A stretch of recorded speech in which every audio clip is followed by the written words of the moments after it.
বিসমিল্লাহির রহমানির রহিম। সকল সম্মানিত আলোচক বৃন্দ,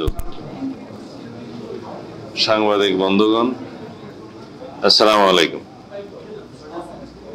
আমি আজকে শিখতে এসেছিলাম, খুব একটা গুরুত্বপূর্ণ বক্তব্য আমি দেব না, আপনারা অনেকক্ষণ অপেক্ষা করছেন, সেই জন্য আপনাদের প্রথমেই ধন্যবাদ এবং কৃতজ্ঞতা জানাচ্ছি। যে বিষয়টি আজকে আলোচিত হয়েছে এখানে রাউন্ড টেবিল কনফারেন্সে, এই বিষয়টি সারা পৃথিবীর বিভিন্ন দেশে আলোচিত। এটা তখনই পৃথিবীর সামনে আসে যখন আইএলও কনভেনশন 107 পাস হয় 1957-এ, খুব সম্ভবত, এবং তারপরে পৃথিবীর বেশ কয়েকটি দেশ স্বাক্ষর এবং অনুস্বাক্ষর করে, কিন্তু তার বক্তব্যের সাথে একমত না হতে পেরে পরে বেশ কিছু রাষ্ট্র সেই চুক্তি থেকে বেরিয়ে যায়। পরবর্তীতে সেটা আরো রিফাইন করে এখানে যে কাগজটা আজকের প্রবন্ধে দেয়া হয়েছে তাতে দেখলাম আইএলও কনভেনশন আবার রিফাইন হয়ে 169 হয়েছে, সেটা 1989-এ। সেখানে বাংলাদেশ রাষ্ট্র হিসেবে আবার স্বাক্ষরের প্রভিশন থাকলেও করে নাই। প্রথম কনভেনশনে ইন্ডিপেন্ডেন্সের পরে কনস্টিটিউশন ফ্রেম হওয়ার আগেই স্বাক্ষর করা হয়েছিল। তারপরে আরেকটা ডিক্লারেশন হয়েছে, সেই ডিক্লারেশনও বাংলাদেশ স্বাক্ষর করেনি। কিন্তু এগুলো অতীব গুরুত্বপূর্ণ বলে আমি মনে করি না, কারণ বাংলাদেশ রাষ্ট্রটি কোন একক ভাষাভাষী, কোন ক্ষুদ্র জাতি গোষ্ঠী বা কোন ধর্মের ভিত্তিতে গঠিত হয়নি। এই রাষ্ট্রটি গঠিত হয়েছে ন্যাশন স্টেট হিসেবে। সেই ন্যাশন স্টেটের ন্যাশনাল নাম হচ্ছে বাংলাদেশি। জাতীয়তাবাদের ভিত্তিতে আমরা সবাই বাংলাদেশি। আমাদের সিটিজেন হিসেবে কনস্টিটিউশন আমাদের পরিচয় হচ্ছে আমরা সবাই বাংলাদেশি। বাংলাদেশ একটি বহুভাষী, বহু সংস্কৃতি, বহু ধর্ম এবং বহু জাতি গোষ্ঠীর সমন্বয়ে গঠিত একটি দেশ। এখানে জাতি গোষ্ঠী বলতে সেটার ইংরেজিতে বলতে হবে যে জাতি গোষ্ঠী বলতে আমরা কি বুঝি, কিন্তু বাংলাটা সহজবোধ্য, সেই জন্য আমি বাংলাটা বললাম। পৃথিবীর প্রায় সকল দেশেই কোনো একটি নির্দিষ্ট ধর্মাবলম্বী লোক বসবাস করে না, কম বেশি বিভিন্ন ধর্মাবলম্বী লোক বসবাস করে এবং বিভিন্ন ভাষাভাষীর লোক বসবাস করে। আমাদের পার্শ্ববর্তী দেশে 36টি প্রধানতম ভাষা আছে, যে ভাষাগুলো তারা অঙ্গরাজ্যে ফার্স্ট ল্যাঙ্গুয়েজ হিসেবে ব্যবহার করে। তাদের স্কুলের পাঠ্য বইয়ের ফার্স্ট ল্যাঙ্গুয়েজ হিসেবে সেটা ব্যবহৃত হয়। সেকেন্ড ল্যাঙ্গুয়েজ হিসেবে আমি সেই দেশের প্রায় সব স্টেটগুলোতে যতটুকু জানি ইংলিশটা খুব বেশি প্রচলিত।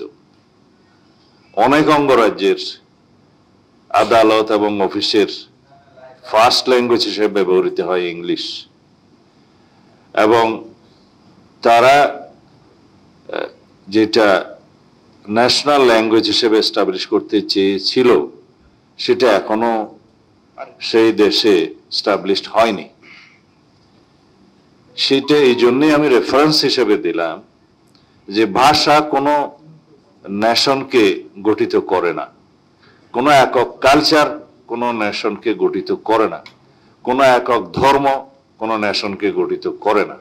সেই নেশনকে ইনক্লুসিভ করতে হয় সকল ভাষাভাষীদের, সকল ধর্মাবলম্বীদের, সকল সাংস্কৃতিক জনগোষ্ঠীকে, ক্ষুদ্র জাতিগোষ্ঠীকে, এবং আরো বেশি আমাদের কনস্টিটিউশনের আর্টিকেল 23 ক অনুসারে ক্ষুদ্র নৃগোষ্ঠীকে, নৃতাত্ত্বিক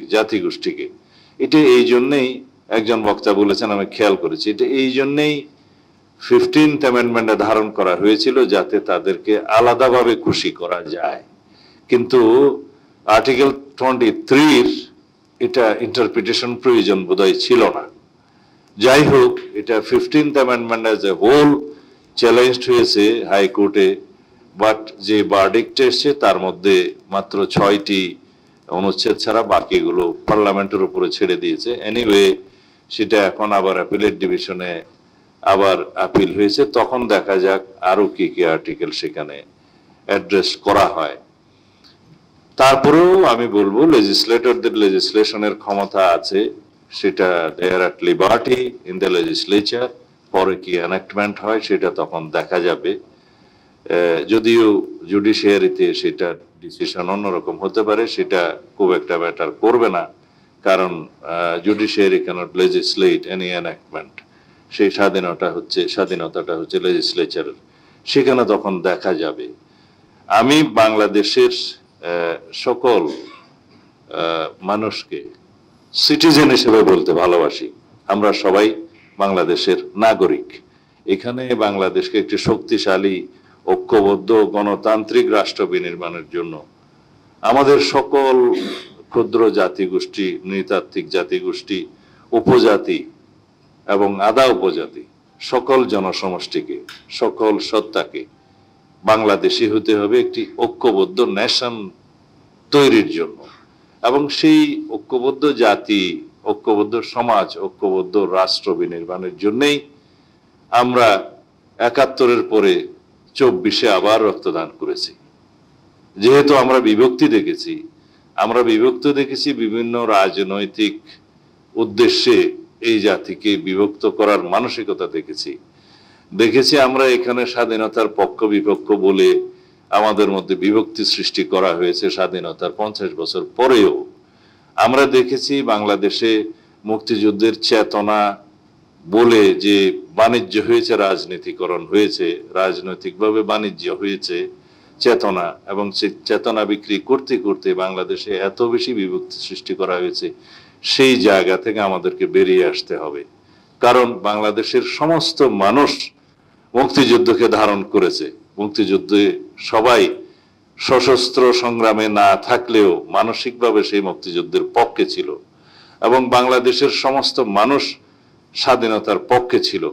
আমরা যারা স্বাধীনতার বিপক্ষে ছিল বলে যাদেরকে আমরা বিভক্ত করতে চাই, তাদের মধ্যেও বাংলাদেশের স্বাধীনতার পরে সেই স্বাধীনতাকে অস্বীকার করার মতো কোনো প্রকাশ্য মানসিকতা আমরা দেখিনি। যারা হয়তো বাংলাদেশের স্বাধীনতাকে গ্রহণ করতে পারেনি, তাদের মধ্যে কিছু কিছু ভিন্ন চিন্তা থাকতে পারে, কিন্তু সেরকম দুঃসাহস বাংলাদেশে কেউ দেখায়নি যে বাংলাদেশের স্বাধীনতাকে অস্বীকার করার মতো কোনো বিভক্তিমূলক বক্তব্য দিয়ে আজ পর্যন্ত আমরা দেখিনি। যদিও আমরা মনে করি বাংলাদেশের স্বাধীনতার পক্ষে বিপক্ষে এই বক্তব্য দিয়ে আমরা ঐক্যবদ্ধ জাতিকে বিভক্ত করা, এটা আমাদের কাম্য হতে পারে না। এটা আমরা কেউই এই 54 বছর পরে স্বাধীনতার কামনা করতে পারি না। যেহেতু আমাদের উদ্দেশ্য হচ্ছে এবং আমাদের প্রত্যাশা 2024-এর ছাত্র গণ অভ্যুত্থানের আকাঙ্ক্ষা, শহীদের রক্তের আকাঙ্ক্ষা হচ্ছে আমরা একটি ঐক্যবদ্ধ জাতি হিসাবে এগিয়ে যাব, এবং এই জাতি একমাত্র আমাদের উদ্দেশ্য হতে পারে একটি বৈষম্যহীন, সাম্যভিত্তিক, মানবিক মর্যাদা ভিত্তিক, সামাজিক সুবিচার ভিত্তিক রাষ্ট্র বিনির্মাণের জন্য, সমাজ বিনির্মাণের জন্য, সরকার ব্যবস্থা বিনির্মাণের জন্য, যার মধ্য দিয়ে আমাদের অর্থনৈতিক মুক্তি ঘটবে। এবং সেই লক্ষ্যেই আমরা রাষ্ট্র কাঠামো সংস্কারের জন্য অবিরাম চেষ্টা করছি।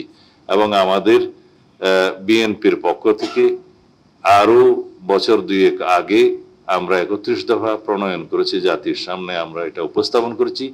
তার প্রধানই বক্তব্য হলো এই রাষ্ট্রের রাষ্ট্র কাঠামো মেরামত করতে হবে, সংবিধানের গণতান্ত্রিক সংস্কার করতে হবে, এবং সমস্ত প্রতিষ্ঠানের মধ্যে গণতান্ত্রিক সংস্কার আনতে হবে, যাতে করে আমাদের স্বাধীনতার মূল আকাঙ্ক্ষা আমরা পূরণ করতে পারি। এবং সেই আকাঙ্ক্ষা হচ্ছে আমরা একটি বৈষম্যহীন, শক্তিশালী গণতান্ত্রিক রাষ্ট্র বিনির্মাণ করতে হবে। সেই আকাঙ্ক্ষাকে বাস্তবায়নের জন্য আজকে যে আলোচনা এখানে হয়েছে, তাতে আমার কাছে প্রায় সময় মনে হয়েছে আমাদের বোধহয় টার্গেট এরিয়া হচ্ছে হিল ট্র্যাক্টস। নো, আমাদের টার্গেট এরিয়া কিন্তু হিল ট্র্যাক্টস হতে পারে না। কারণ যারা উপজাতি হিসেবে নিজেদেরকে পরিচয় দিচ্ছে, আমরা সংবিধানে আমরা যাদেরকে উপজাতি বা আধা উপজাতি বা ক্ষুদ্র নৃতাত্ত্বিক জনগোষ্ঠী হিসেবে অভিহিত করছি, যাদেরকে ইভেন আমরা ঐতিহাসিকভাবে অভিবাসী বলে অভিহিত করতেও পারি, তারা সবাই কিন্তু শুধু পার্বত্য অঞ্চলেই ধারণ করে আছে তা নয়, তারা সবাই পার্বত্য অঞ্চলের অধিবাসী তাও নয়। আপনাদের সমস্ত বর্ডার এরিয়াতে বিভিন্ন এরকম নৃতাত্ত্বিক জাতিগোষ্ঠীর আপনারা অস্তিত্ব পাবেন এবং তারা বেশ ভালো জনসংখ্যায় আছে। যেমন আমাদের উত্তরাঞ্চলে খাসিয়া, গারো এবং সাঁওতাল আছে, আরো কয়েকটি জাতিগোষ্ঠী আছে। হ্যাঁ, আছে, সাঁওতাল আছে। তো অনেকগুলো জাতিগোষ্ঠী আছে, তারা বর্ডার এরিয়াতে আছে। তারা তো প্লেন ল্যান্ডে আছে। তো প্লেন ল্যান্ডে কি আমাদের তাদেরকে পার্বত্য অঞ্চলে নয় বিধায় তাদেরকে সেই সুযোগ সুবিধা আমরা দেব না, যেটা আমাদের কনস্টিটিউশন স্বীকার করেছে? আমাদের কনস্টিটিউশনে যেহেতু আর্টিকেল 27-এ সমতার কথা বলেছে যে প্রত্যেক নাগরিক আইনের দৃষ্টিতে সমান, কিন্তু কেউ কেউ আইনের দৃষ্টিতে মোর ইকুয়াল দ্যান দি মানে এভরি সিটিজেন। কারণ এই মোর ইকুয়ালিটি এই জন্যই দেয়া হয় যে পৃথিবীর প্রায় সব দেশে আছে যে যারা সমাজের পিছিয়ে পড়া জনগোষ্ঠী, যারা বিভিন্ন কারণে উন্নয়নের ছোঁয়া হয়তো লাগেনি, শিক্ষা দীক্ষার ছোঁয়া হয়তো লাগেনি, সে সমস্ত জনগোষ্ঠীকে, এমনকি নারী এবং শিশুদেরকে কিছু মোর রাইটস দেয়া হয়। এই জন্যই দেয়া হয় যে তাদেরকে ইকুয়াল বানাতে হবে বাকি সিটিজেনদের সাথে এবং এগিয়ে নিয়ে আসতে হবে। সেই জন্য আমাদের এখনো পর্যন্ত কিছু কিছু আমরা সংরক্ষণ রাখি, সেটা কনস্টিটিউশনের 28-এ আছে, 29-এ আছে এবং বিভিন্ন জায়গায় আছে। সংরক্ষণ এই জন্যই রাখতে হয় যে তারা এটা ডিজার্ভ করে। হয়তো এক সময় দেখা যাবে সেটা 50-100 বছর পরে সেটা হয়তো আর রাখতে নাও হতে পারে, ততদিন পর্যন্ত রাখতে হয়। পৃথিবীর বিভিন্ন দেশে সেই ইনস্টেন্স আছে যে তাদের জন্য সরকারি চাকরি এবং বিভিন্ন ক্ষেত্রে সেই সুবিধাটা রাখতে হয়, যাতে করে তারা কম্পিটিশনে যাতে পিছিয়ে না পড়ে। সেই জন্য এই সুবিধাটা আমাদের এখানেও আছে, সেটা সরকারি চাকরিতে আছে, বিভিন্ন ক্ষেত্রে আছে, স্কুল কলেজ বিশ্ববিদ্যালয় আছে, বিভিন্ন জায়গায় আছে, সেটা রাখতে হবে। সেই সুবিধাটা আমরা বর্ডার এরিয়ার প্লেন ল্যান্ডের যারা উপজাতি বা আধা উপজাতি বা ক্ষুদ্র নৃতাত্ত্বিক জনগোষ্ঠী আছে তাদের ক্ষেত্রে আমরা এটা প্রযোজ্য করি। অতি অবশ্যই সেই জিনিসটা আমাদের মাথায় রাখতে হবে। কিন্তু যে সমস্ত বক্তব্য আজকে শুনলাম, এবং আমরা অবশ্যই আমাদের জ্ঞান কম থাকলেও আমরা আগে থেকেই জানি যে আমাদের হিল ট্র্যাক্টস নিয়ে একটি আন্তর্জাতিক পরিকল্পনা বিভিন্ন সময় থেকে চালু আছে এবং সেটা অনেক পুরনো। সেই বিষয়ে আমাদেরকে সজাগ থাকতে হবে, এই জন্য যে আমরা সবাই যদি অখণ্ড বাংলাদেশে বিশ্বাস করি, আমরা সবাই যদি একই সংবিধানে বিশ্বাস করি, আমরা যদি বাংলাদেশের স্বাধীনতা, সার্বভৌমত্ব এবং ভৌগোলিক অখণ্ডতাকে বজায় রাখতে চাই, তাহলে সবাইকে আমাদের বাংলাদেশের সিটিজেন হিসেবে সেই অধিকারের মধ্যে কনস্টিটিউশনালি ধারণ করতে হবে এবং সেই প্রচেষ্টা নিতে হবে, এবং যাতে করে আমাদের মধ্যে জাতীয় এবং আন্তর্জাতিকভাবে কোনো রকমের কোনো ষড়যন্ত্র কার্যকর না হতে পারে, সেই জন্য সবাইকে, যারা সচেতন মহল, তাদের সবাইকে চেষ্টা চালাতে হবে। আমাদের সাম্প্রতিককালে কয়েকটি ঘটনা আমাদেরকে চিন্তিত করেছে, যেমন কুকি চীনের ঘটনা, সেটা আমাদেরকে চিন্তিত করেছে, আমাদের নিরাপত্তা বাহিনীকে আমাদের চিন্তিত করেছে। কারণ হচ্ছে যে তার পিছনেও অনেক কারণ আছে, যেটা আমরা সাদা চোখে দেখছি, সেটার পিছনে অনেক পর্দার অন্তরালে কারণ আছে।